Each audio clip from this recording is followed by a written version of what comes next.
મુદત વધારવાની માંગ કોંગ્રેસના ધારાસભ્ય ડોક્ટર કિરીટ પટેલ દ્વારા થઈ છે। પોર્ટલમાં સરકારી યુનિવર્સિટીઓનો પણ સમાવેશ કરો। આ સાથે જ તેઓ કહે છે કે સરકારી ગ્રાન્ટેડ કોલેજના સમાવેશથી ખાનગી યુનિવર્સિટીને ફાયદો। ખાનગી કોલેજો એ વિદ્યાર્થીઓને પ્રવેશથી વંચિત રાખી રહી છે।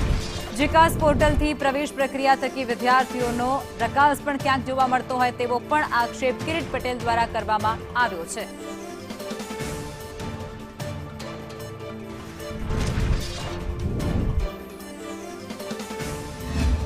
કે રાજ્ય સરકાર દ્વારા જે નિર્ણય લેવામાં આવ્યો છે એની અંદર માત્ર સરકારી અને ગ્રાન્ટેબલ યુનિવર્સિટીને જ જીકાસની અંદર સમાવેશ કરવામાં આવ્યો છે।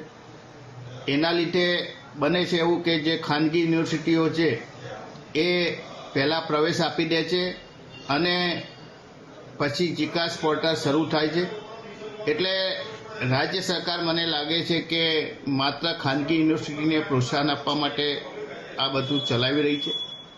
સૌથી પહેલાં તો સરકારની માનસિકતા સ્પષ્ટ હોય તો સરકારે આ તમામ ખાનગી યુનિવર્સિટીને પણ આની અંદર સમાવવી જોઈએ અથવા એવો આદેશ કરવો જોઈએ કે જ્યાં સુધી જીકાસની કાર્યવાહી પૂર્ણ ના થાય ત્યાં સુધી એક પણ ખાનગી યુનિવર્સિટીએ પ્રવેશ આપવો નહીં।